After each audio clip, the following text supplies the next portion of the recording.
Hey everybody, welcome back to Gardens the Untold Story. I'm your host Ken Somerville, my co-host Andy Lopez, the Invisible Gardener.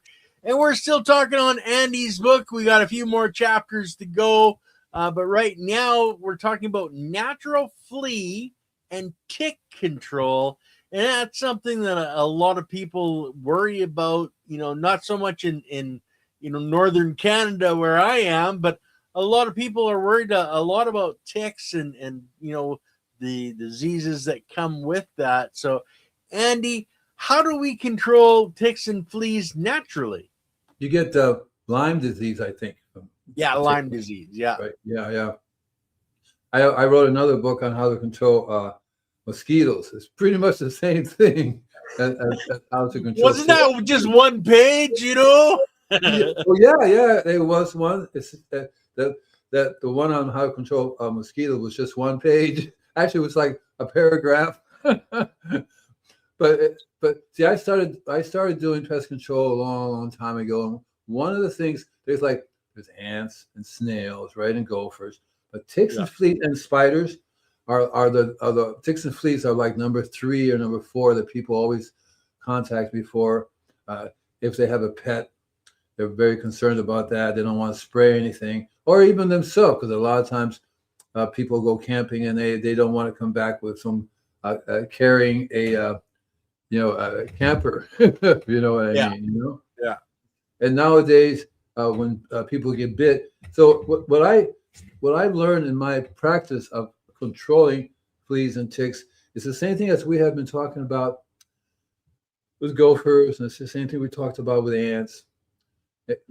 There's one addition to it, in that the gophers and well, maybe the ants, because you have red ants, they attack you. Usually ants are nothing that will attack your body. That's what I was thinking about with fleas and ticks. They bite you.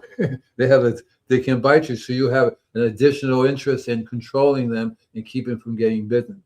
But the snails don't bite you. But so anyway, we have one more thing added, and that is we're also we're also being attacked by them. So not only are they in your dog and cat, but you also have them on your body, and then you have to deal with them where they come from. So you have several things going on here that you have to attend to, depending upon to what degree you have these things happening in your life.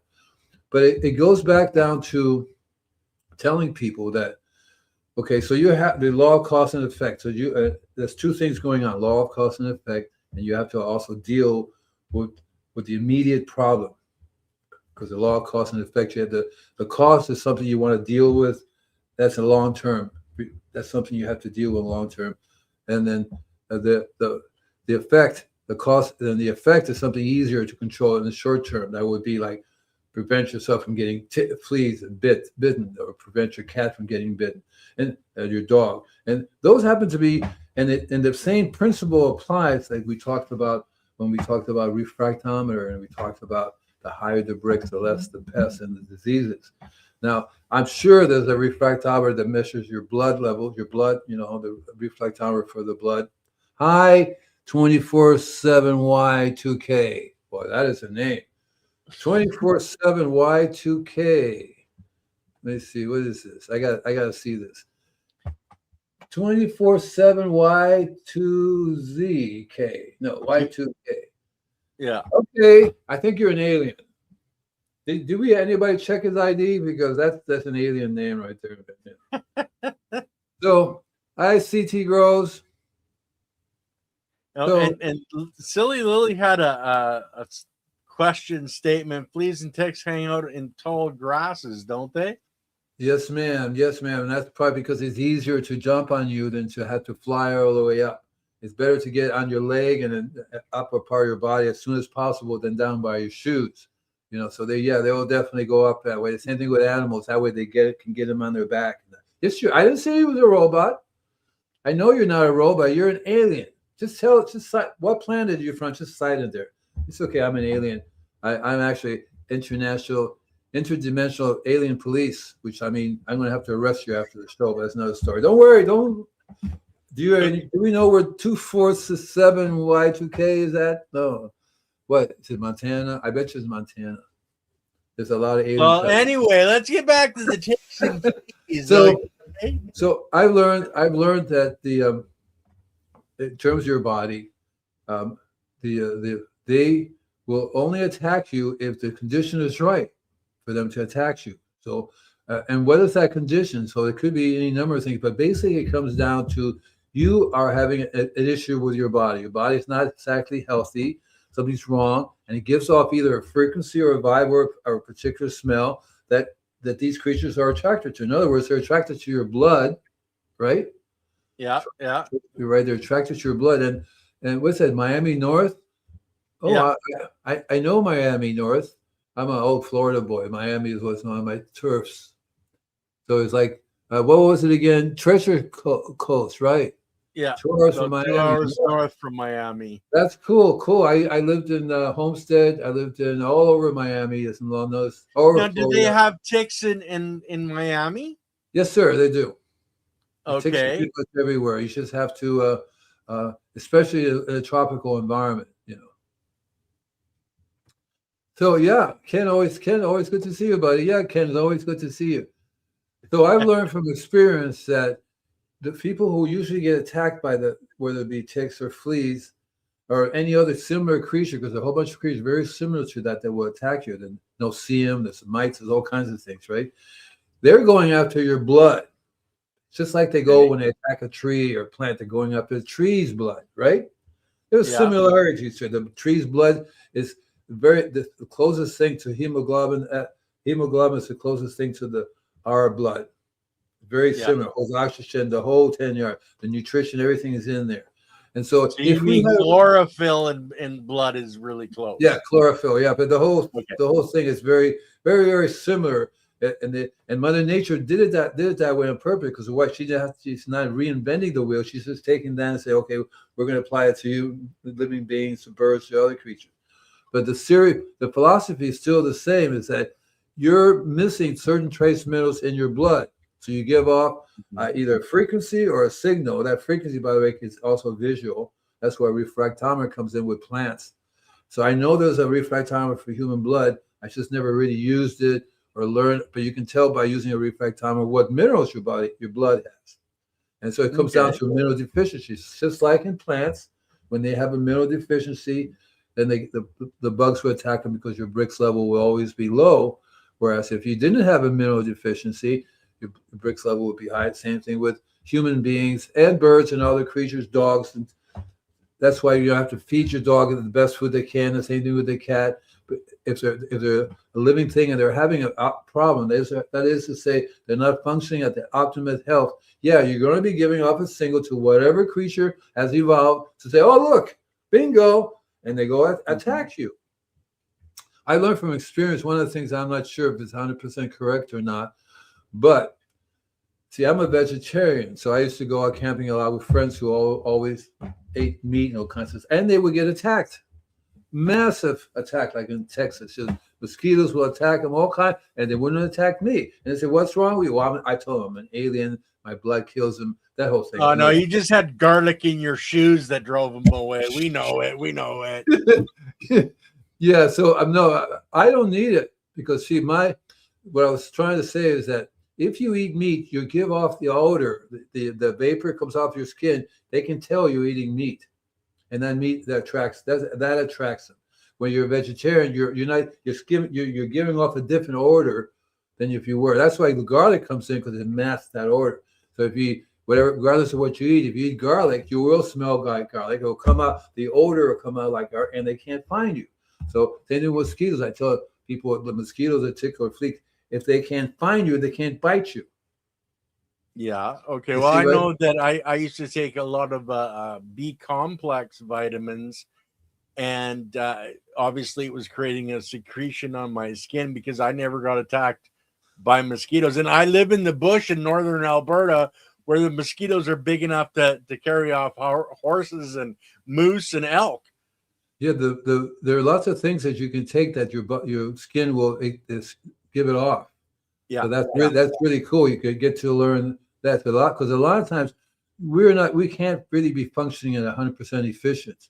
efficient level so that nothing bites us, nothing attacks us. So it's always good to learn that some things you can take. That's why I really like garlic a lot, because I've Yeah. learned from experience. Yeah, what I used to do, because I don't remember getting bitten, but uh, I learned that somewhere along the line, I was putting in, getting a clove of garlic, cutting in half, putting it in my each foot, in each left, half a clove in each foot, and I would smell like garlic. My skin would smell like garlic, and a mountain lion will look around and say, "I don't know, but something over there smells weird. I'm going that way." And so if they can't find you, they can't bite you.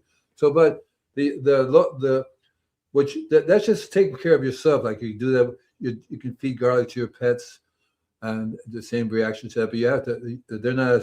They probably won't like the garlic as much as us humans do. But you have to introduce them to it slowly over time. You have to be careful not to give them too much. But you give them enough garlic, they will smell the garlic, and then we'll leave it alone. There are other things that I you don't know can if use. your cats and dogs are gonna want to eat garlic, but That's what I uh, said. You have to. Yeah, CT growers are saying Lyme disease is very common in deer ticks.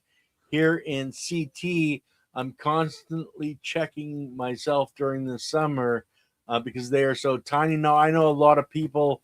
They literally, if they're going out hiking, they wear the long shirts, the long pants. They wrap duct tape around their pants, so there's no way for them to get in underneath to be able to access to bite you. But Andy, like does garlic work on the ticks and the fleas, and what else would you recommend for getting rid of them?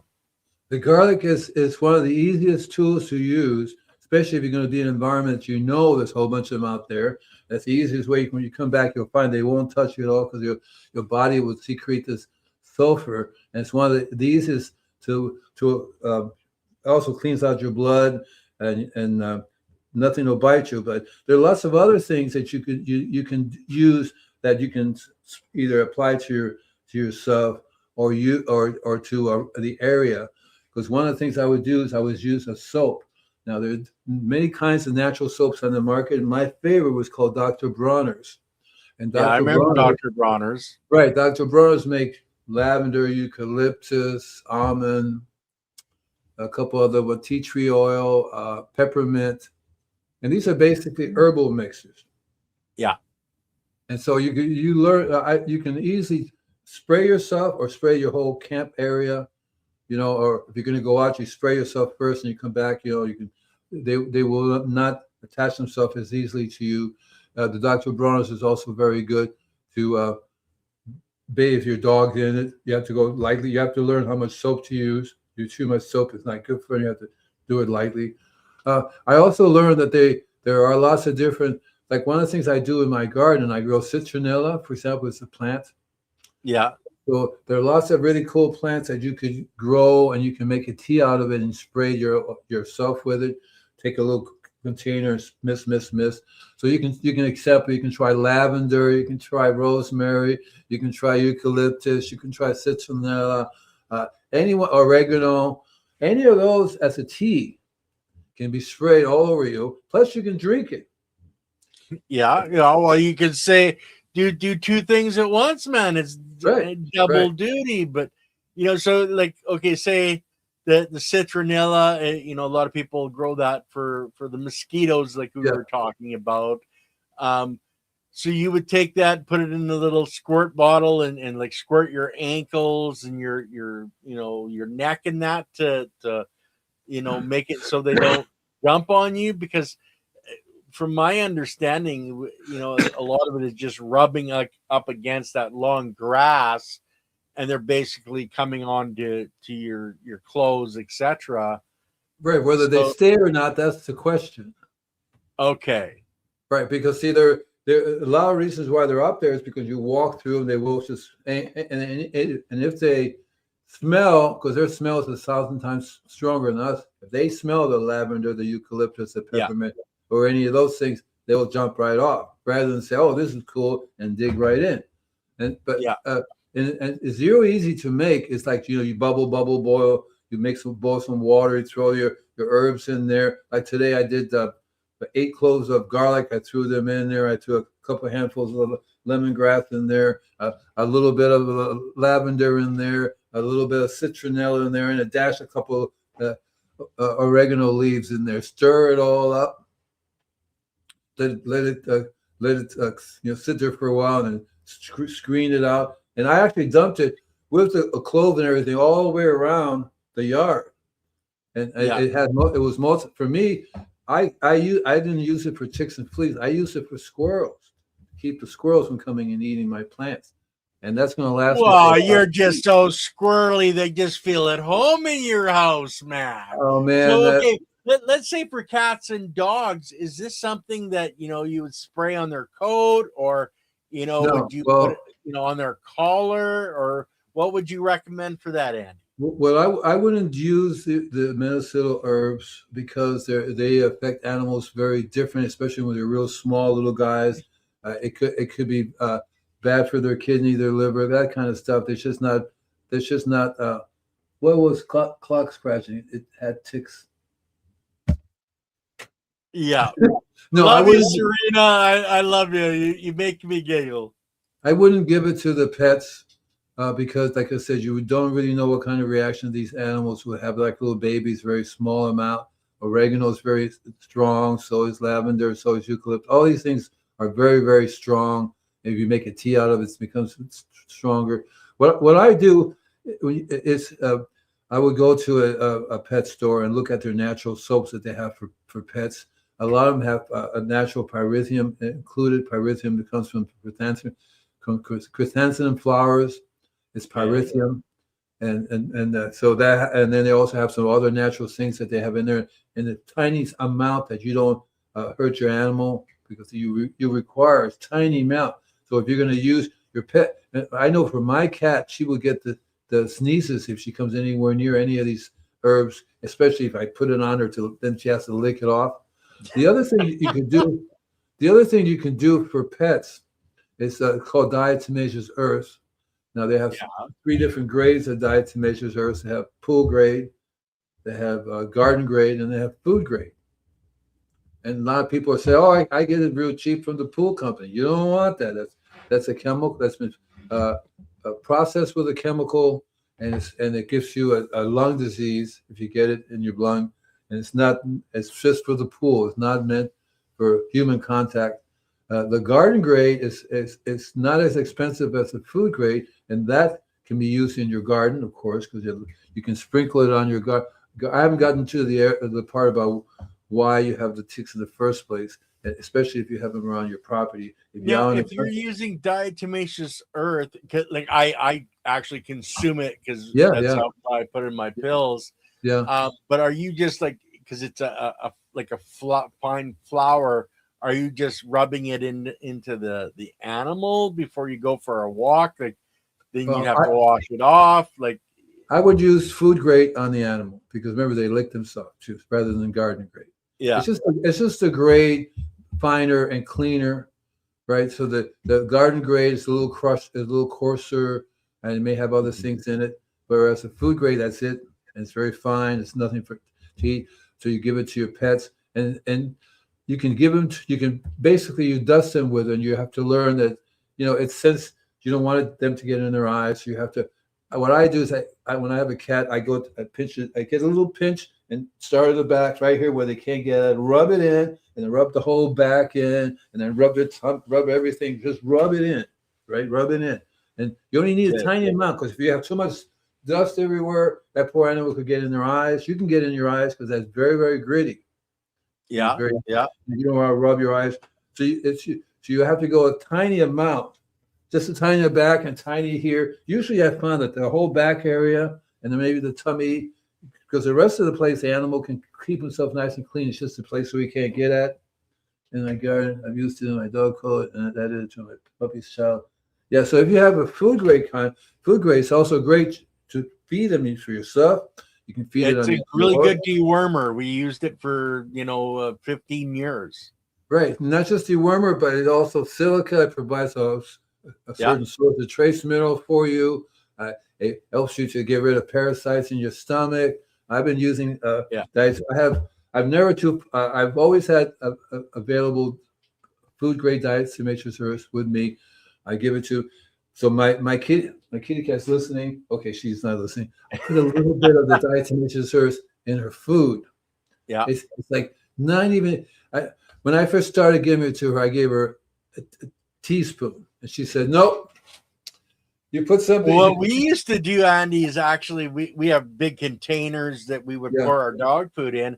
Then we would actually sprinkle some over the top, and then we would shake the container just so it was coating the kibble. Yeah. And then they never had a problem with it at all. It was easy feeding, and we never had problems with worms. Like, we were a breeding kennel, and our vet said we had the cleanest dogs that he'd ever seen, because we never in 15 years had a problem with worms. That's actually a really good idea with the dry food. Yeah. It's actually a really good idea, because you only need a little bit. You just shake it all up, and then they eat it just on a regular basis. I was using it on their wet food, just a tiny little bit, but but I never thought of me. See, I don't give them that much dry food, even though now recently I've upgraded to a really nice dry food for my cat, 40% protein, no other additives, no grains, none of that stuff, But I think I will start sprinkling it. Oh, she's listening in. I'm not talking about you, dear. So well, and the other thing that we've used it for in our home, and we've used it a lot over the years, telling people about this, is it's excellent for getting rid of bed bugs, safe for you, your children, pets, in the area you treat in your home. Sprinkle on the carpet, and then let it sit for a bit, and then vacuum. But remember to do the same on your bed mattress and couches, etc., because bed bugs like to hide. But these are some of the natural remedies that can be used without any chemicals, etc. Right. So but I want to get back to the sprays and the liquids, Andy. If you took like a piece of cloth, that you could tie on to, say, the collar, and soak that in, like the mixture, and then tied it on to to the dog's collar, do you think that would be a good way to add the scent in the area that your dog's walking? What would you put in the cloth? Well, let's say the essential oils, or the garlic, or the citronella, etc. So it's not actually covering the dog. It's just a piece of cloth that's attached on the collar. Okay, so I remember a long time ago they still do it, but I remember buying a collar that has like citronella smell on it, or the peppermint smell, right? Those things like that, right? And I remember that what happened was well, first of all, the natural ones are good, but the ones that weren't natural started providing problems for the animals, because they would be bringing this stuff in all the time. Liver, kidney, stuff like that will bother them too, But the natural ones are very, very good if they're done in the right way. And I remember I used to get essential oils. So I would have essential oils of peppermint, eucalyptus, one drop in the little collar, and they could wear it. But even then, that's still too strong for the animal. I realized that poor cat was starting to get it in their face all the time. It's a strong scent, So I stopped recommending essential oils, because you can literally kill your cat with just a drop. So what I would do is stick to the diatomaceous earths. That works, and without harming the animal. You just have to be persistent in dusting them with it. You can learn how to. That's why you can get garden grade diatomaceous earths, because the animals have to go out and get it. So if you have an environment like a yard and stuff like that, you can protect your yard so the animal can go out without getting them in your yard. But when you go for a walk in the park, or when you go for a walk somewhere, you're going to have to learn how to protect yourself and your pet. That's where the garlic comes in. That's why you want to learn how to get the animal to get used to eat the smell of garlic. You only need a little bit, tiny little bit of the garlic for them to eat and get it in their system. The other thing you could do is you can make a tea out of the garlic, and then you can literally wipe the animal down a little bit. But then the tea has to be very mellow, because if it's too strong, all these things you have to be careful because they're like little people, tiny little people. So what Yeah. may not be bothering you because you're a big monster, a little animal goes, oh, right? Right? So I would stick to the other thing that I have used before, and I've used it very sparingly. It's called boric acid. You can buy it in a drugstore. It's called boric acid, and boric Yeah. acid can be used as a dust. And I wrote a book on how to control bed bugs, and the diatomaceous earth is definitely the main one to use. A lot of times you may have a big, massive problem, so I would combine boric acid and diatomaceous earth together, dust the rug, and then vacuum it up. The little pieces of the boric acid and the diatomaceous earth would stay embedded in the rug, and when the fleas and ticks would lay their eggs in there, it would kill them. But I also learned too that in the garden, again, the principle is the same. So whenever you have any bug disease, any bug or pest that is an infestation, what did I miss? Flamethrower. Rick's giving us a hard time. He says, "Yeah, just use a flamethrower, man." Yeah, that works. That works. That's what they did in the giant ants were attacking the city. They used a flamethrower. They killed everything. They burned the city down. But no, the ants came back anyway. So in the garden, the principle is still the same. There's something going on in your garden that's allowing infestation of fleas and ticks to manifest. Okay.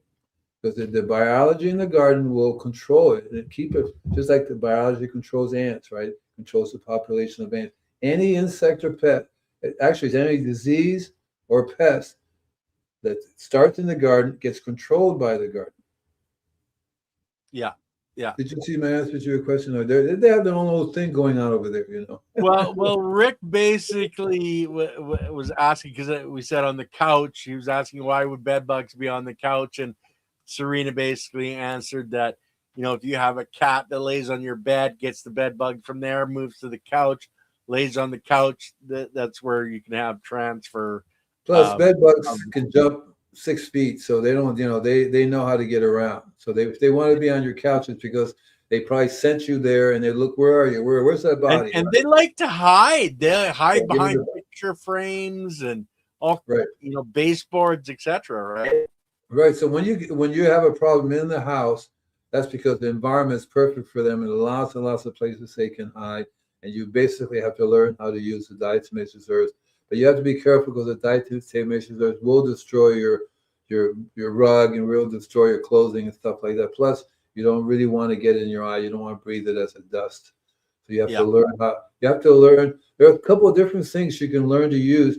One of the things that's really interesting that I've learned is just basically boiling hot water. You can mist everything with it, get it wet, and that hot water will kill it. And then you just vacuum everything up. You learn how to use the soap. So there's all kinds of soaps that have pyrethrum in there. That's what I started doing when I had a property that everything was kind of always bringing in fleas and ticks. Other people and animals were bringing them in. I would tend to give the rugs a bath, and I would throw in some diatomaceous. I would throw in some pet flea and tick with pyrethrum in it. And then I stopped buying the pet one. I learned you can buy the pyrethrum straight. They sell a 5% or 2% pyrethrum chrysanthemum flowers. And you can literally make a little tea of it and spray the rug with it underneath the building, certain areas. The diatomaceous earth is good for places where you don't really are, like underneath the house and places, other structures like that. What is this? When he acted out in school, it was 7 feet was put in time out. I don't get it. So the herb plant time. It's a new joke that she just came up with, and time out, like the kids put the kids in a time out.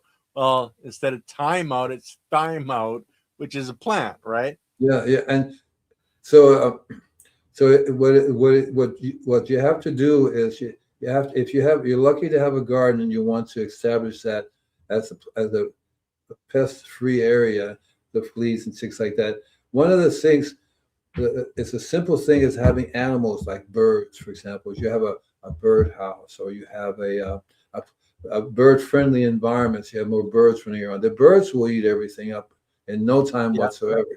So if you don't have any birds flying around your property, you're going to have it. That's one of the things that controls these things, whether it be caterpillars, right? they would just walk around. That's why I remember when I grew up on the farm, we had chickens, and the chickens were everywhere, and they ate everything. Yeah. Literally, they would go through fleas and ticks and all kinds of stuff. And there are other creatures too that do that as well. And so then you have to, but ideally, what you have to do, the best thing that you can spray is the compost tea. It's the biology. If you start spraying everywhere on your property outside, you're going to find that eventually you're not going to have any fleas and ticks because you're reestablishing the balance that the soil biology needs. That's the thing that you have to remember is that. So when you go out to the woods and the forest and you get attacked by fleas and ticks, that's a whole different story because that's the balance. The balance is it's all kinds of things going on out there at the same time. That's the way it works in a wild environment. In our city environment where we live, we want to have a little more control over it. We just can't have elephants, all kinds of creatures running loose, all kinds of stuff happening, because that doesn't work for us, right? Yeah. Yeah. Well, and then the thing is when you're going out in the wild, that's the time to apply, different things for yourself and your pet, take those precautions. But if you're in your own yard and you've got, knee-high or thigh-high grass around your property, then that's something you can take care of, Right. so and then don't walk there, is one of the other things. But, it's the preventative medicine. But like Andy, the birds, like I know we have, a couple of different bird feeders and we don't have any birds' nests, but we have a multitude of birds that are living here that survive through the winter, etc. And we don't have much for mosquitoes for the last couple of 3 years since we really started, attracting that wildlife. And that's that cycle of life, the predator prey. The birds eat the adult bugs, and then you have the worms eating the larvae or the nematodes eating the larvae. So it's all about having the life there that supports the complete ecosystem, because it's that ecosystem that comes into balance and takes these problems away from your yard and away from your garden. That's the easiest way to do it. So if you learn to make compost and if you learn to constantly have a good source of biology coming in, it's the biology that will control the fleas and ticks. Because just like it controls the ants, even the gophers, anything that has to dig through the earth, either had better be able to live with the biology or not. So usually the biology tends to control an over infestation of any one of these creatures. It keeps them from just going nuts and destroying the environment, the balance of the system. See, so the system always has ways to seek balance, and that is more feet in the ground, right? More roots in the soil, more plants, which brings in more life, etc. We do have Serena had a question. I didn't see that part. No, I didn't see a two-part question. I have 2 new compost bins that do not require turning. They're just a container that has bottoms that you push into the ground, and when I add stuff, worms come up and get spoiled papaya, etc. in it. I also put spoiled bell peppers, dead tops from rhizomes of orange lilies. What do I need to do to make sure it's just earthworms and not unwanted pests in the compost? It has a lid.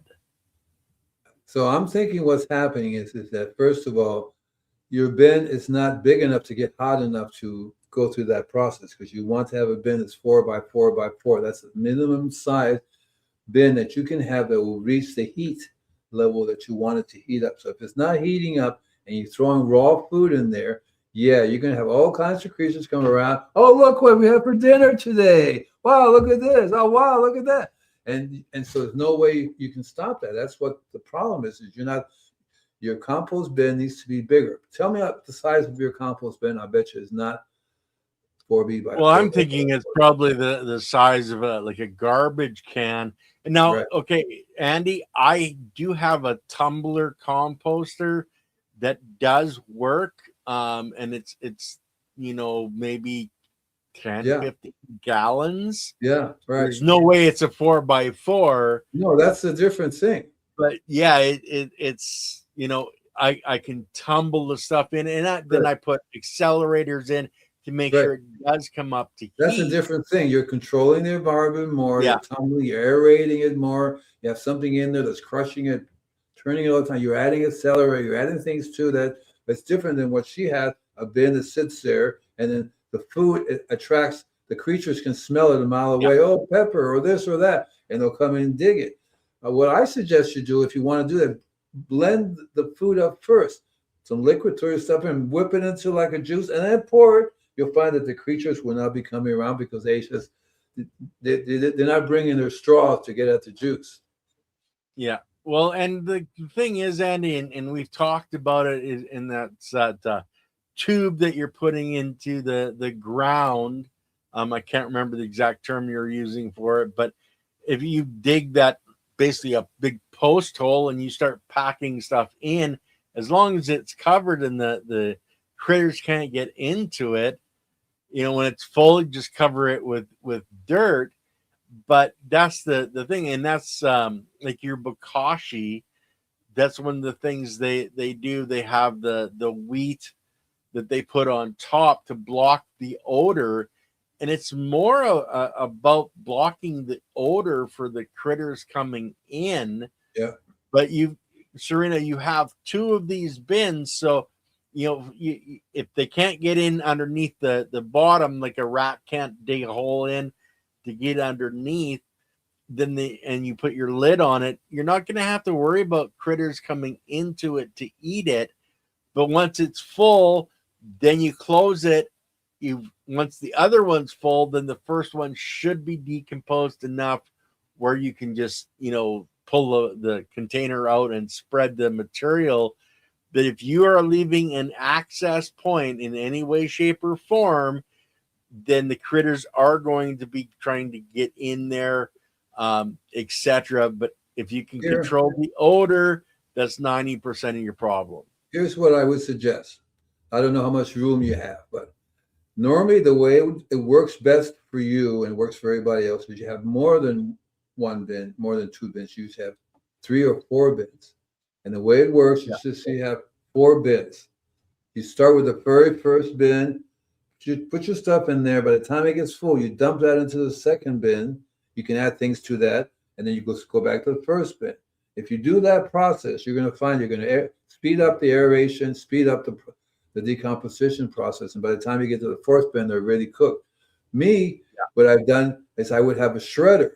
So anything that goes in the first part gets nice and shredded. You're going to add your raw foods in there. You don't add any raw foods in the other ones, just the first one. And you take that, you dump it and blend it into the next one. And if you can, you run that through a shredder, add some other things to it, like biochar. You can add all kinds of things to it to where it would heat up and cook really well. That's what you want to do. You want to have several bins. Only one gets the raw stuff in. The rest of them gets to decompose. And the more you blend it and move it over, the faster it's going to produce. So it depends on how long it takes you to fill up that bin. Right? You fill it up and then you dump it into the next one. In the process, you're turning it over. You add things to it. Lots of cool things you can add to it to really beef it up, make it nutritional wise.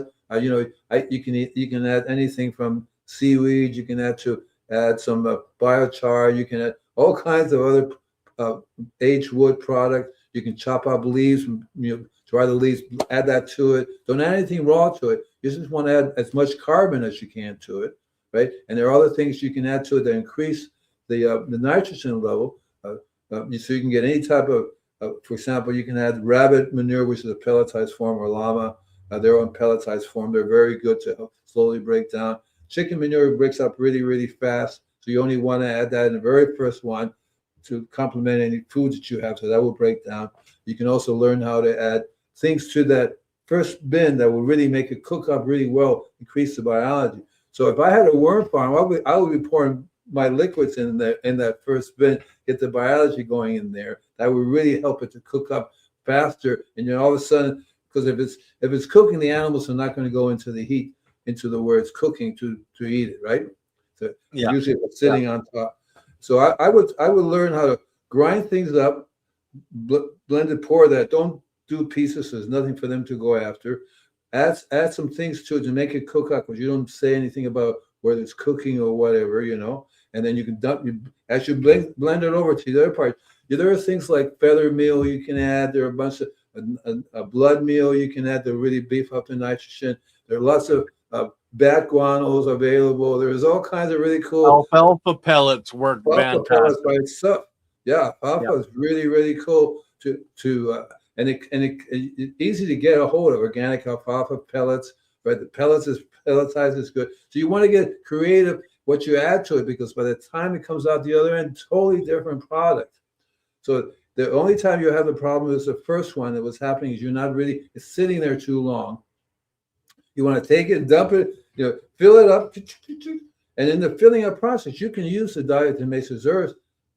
So you can, I would use rock dust. Rock dust is a form of diatomaceous earth. It has at least 20 to 30% silica in the rock dust. Okay, so it basically is a type of diatomaceous earth. So you add that to your sprinkle. You only need a little bit. So when you're doing the layers, you do food, sprinkle the diatomaceous. You either do diatomaceous earth, but I would do rock dust, because this is a good chance to add something that's minerally rich to your thing there. So I would buy a couple of different. What I did was I would buy 12 to 14 different types of rock dust. And there are lots of places you can get it. Remineralize.org. Remineralize.org. It's a really cool place. Shows you worldwide resources, and you have a place where you look up your state or your country. You're in Canada, you can look up who sells rock dust there.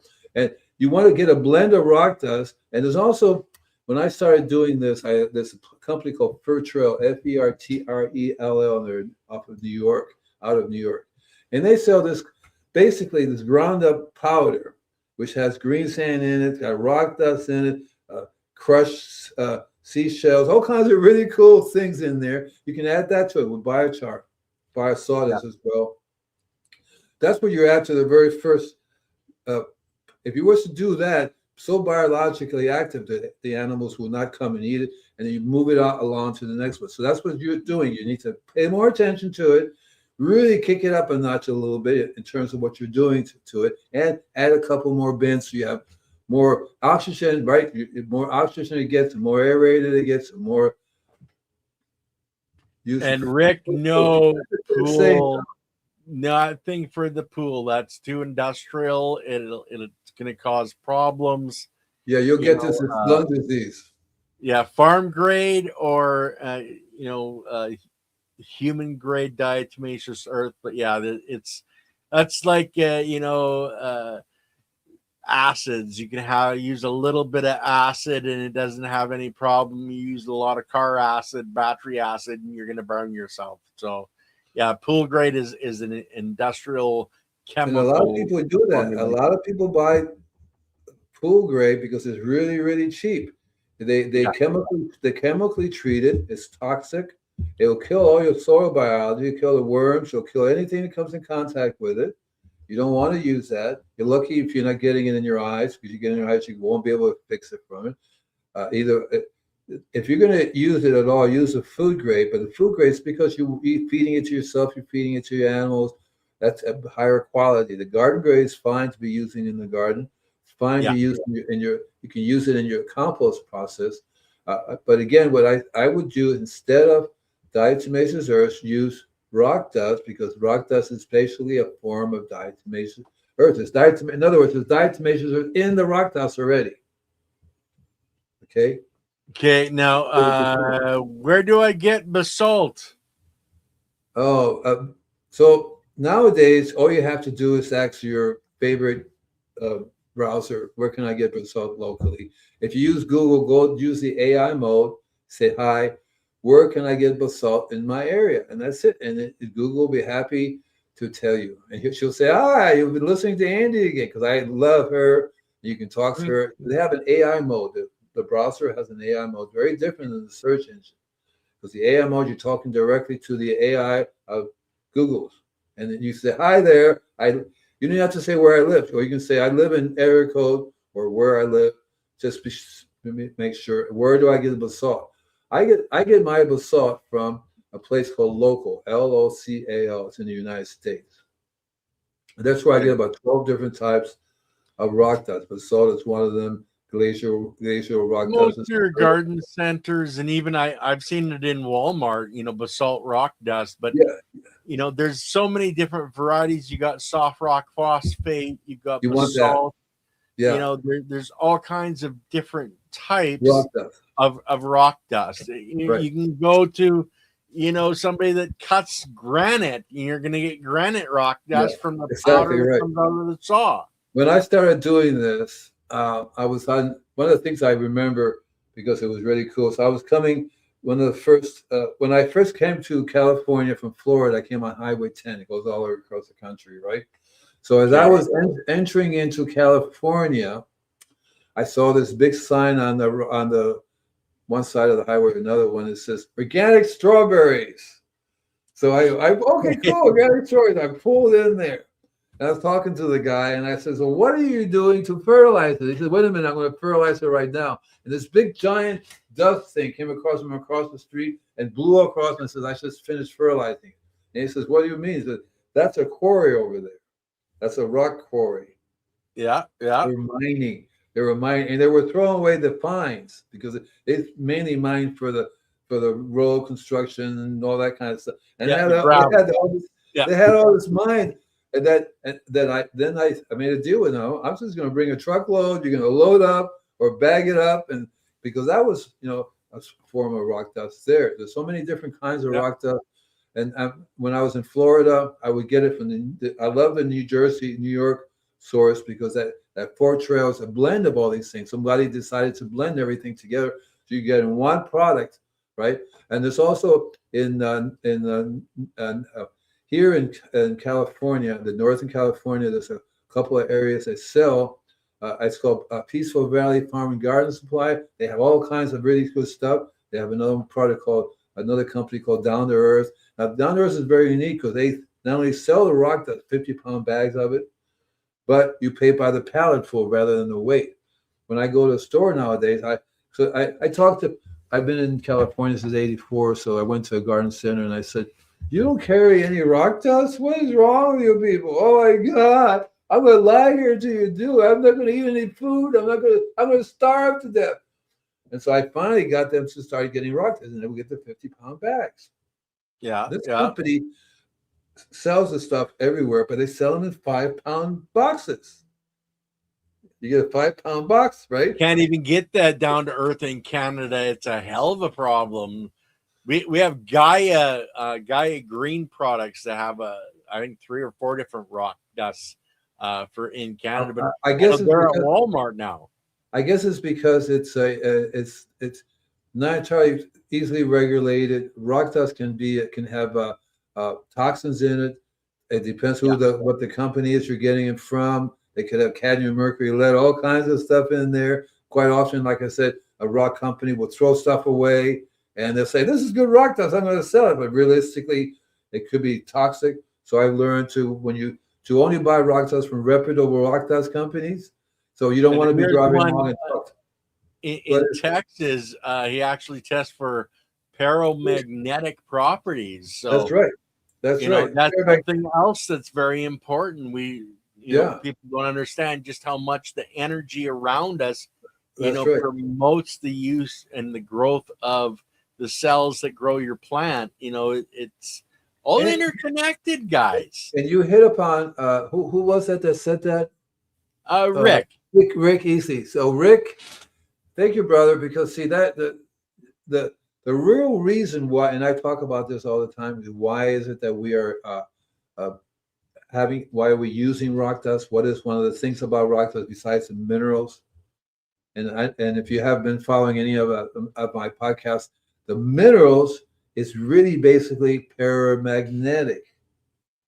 The minerals, and so when something's paramagnetic and the universe is sending out these cosmic beams, cosmic rays that shoot through the earth and etc., guess what absorbs it? When the beam goes through that paramagnetic properties, it absorbs the cosmic energy that comes from that beam. See, and there's many articles and scientific studies about this as to what. So different parts of the world have different paramagnetic rock dust, literally, and these things are absolutely wonderful for us to use and also to reestablish the paramagnetism that normally you would be found in the soil, and normally the trees would have a certain magnetic field. And when the minerals disappear, so does the ability to have this magnetic field. In other words, to absorb the cosmic rays, like right now, what's going on in our solar system, right? Coming right straight through the earth. And either you absorb it and use it, or you don't. It goes straight through. So the paramagnetic stones and gems absorb this stuff, and we normally absorb it ourselves. We are normally paramagnetic. In other words, we normally are eating minerals, right? We're full of minerals besides water. Guess what else we have, right? Yeah. And the Well, mineral, and the thing is, Andy, you have to, really get in line with, the Schumann resonance and that energy frequency. Like we talk about, the cell phones being bad for us because it's a concentrated frequency that interferes with us, where the Schumann resonance is a natural frequency. That's why you see a lot of people, putting in copper, figurines, etc., in their gardens to draw the good energy and focus the good energy into their area. People use, silver sheets, silver threaded sheets in their beds because it's a good draw for the positive energy, and it's very cleansing. The silver is very cleansing, but a lot of people are starting to understand more and more that they want to attract the good frequencies and get rid of the bad frequencies. And that's what we're talking about. It's that paramagnetic frequency coming off the sun that your plant is using is energy to grow new cells in its structure, so you have a much larger, healthier, more vibrant plant. So there's so many different ways that we can help to draw that proper good energy in. And the copper figurines are just one of them, but having the minerals there to interact as well is something that's very important for the health and the nutrition in a plant that you're consuming as well.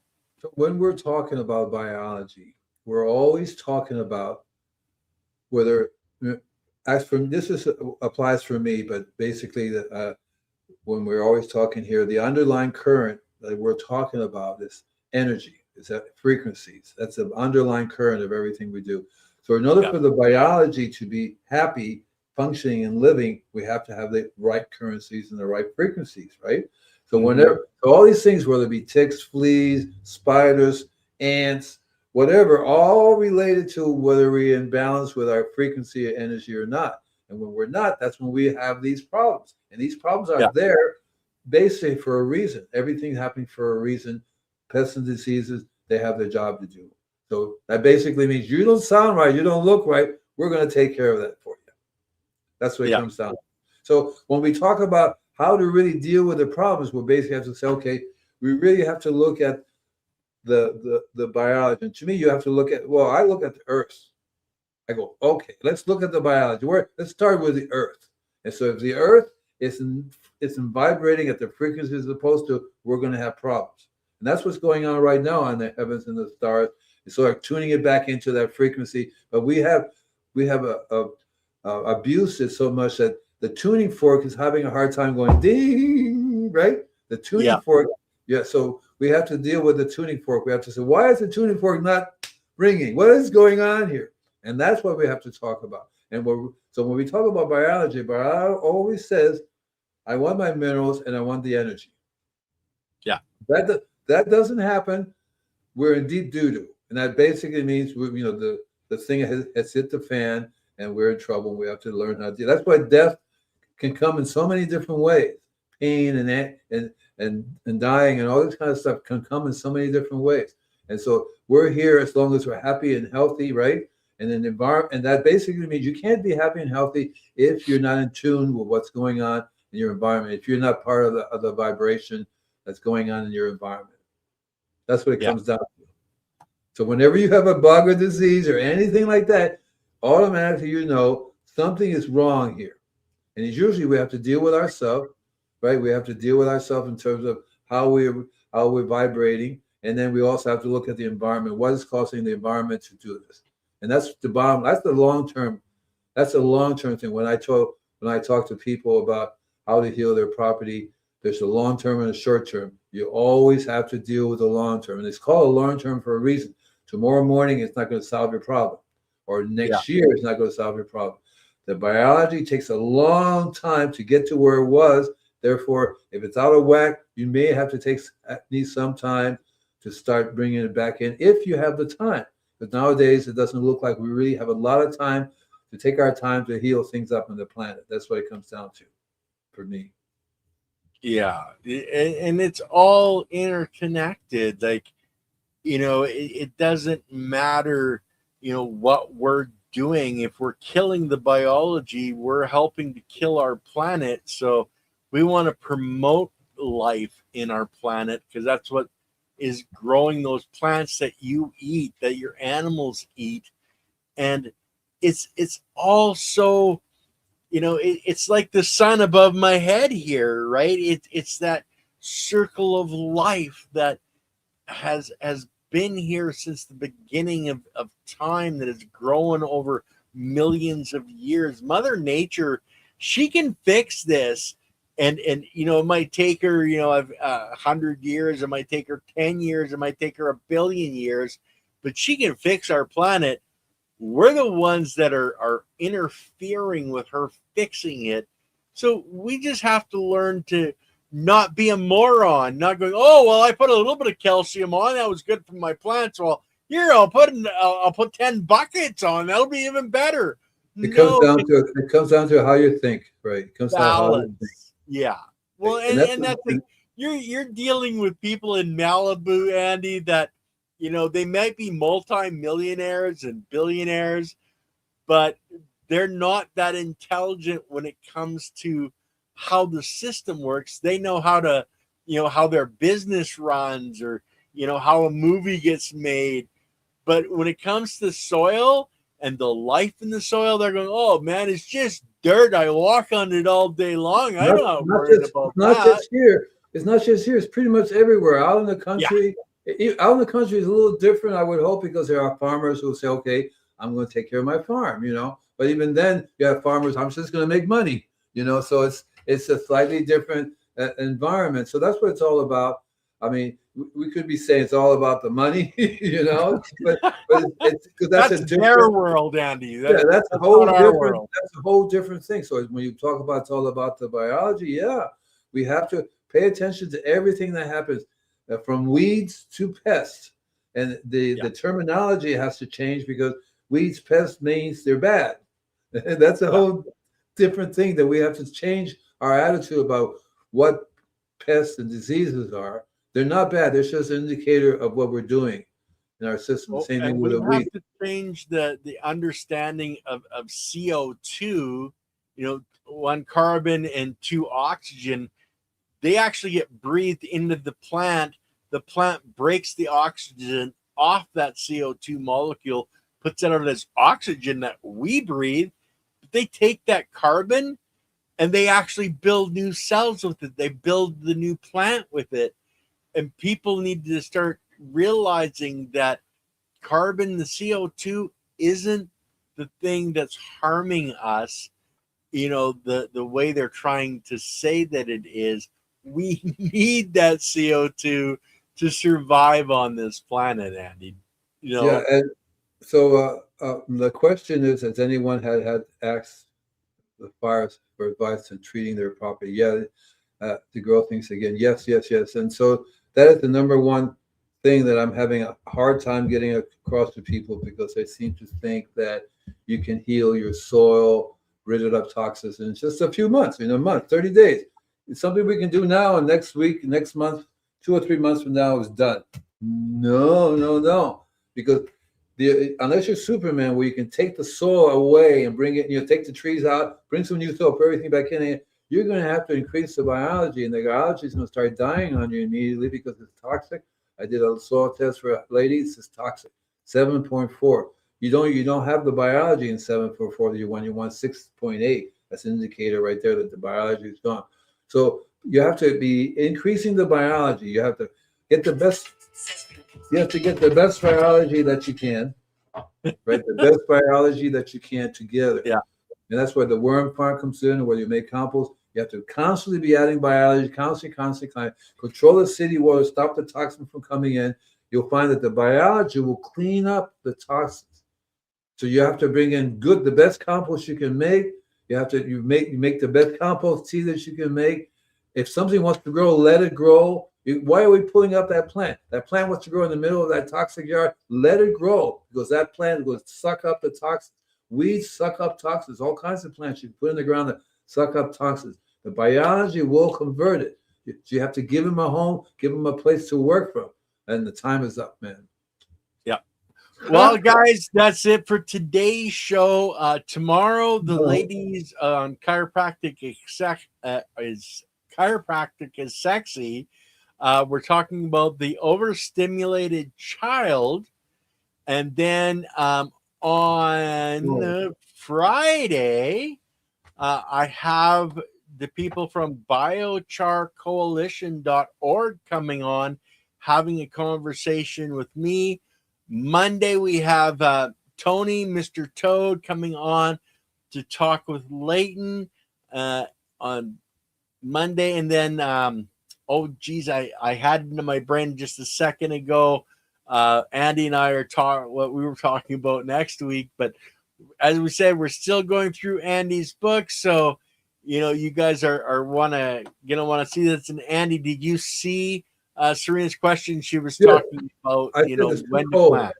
It's too cold. Unless you have a greenhouse to grow inside, it's too cold. You have to let the earth warm up a little bit. From what I understand, there's still lots of very cold places out there in your area. Yeah. And follow what's on the seed package. They generally tell you, so many days before frost, after frost, etc., on what you want or when you want to have your planting done. But okay, everybody have some compost tea. Okay, guys, have a wonderful day, and we'll check you guys out tomorrow during the day on Chiropractic is Sexy.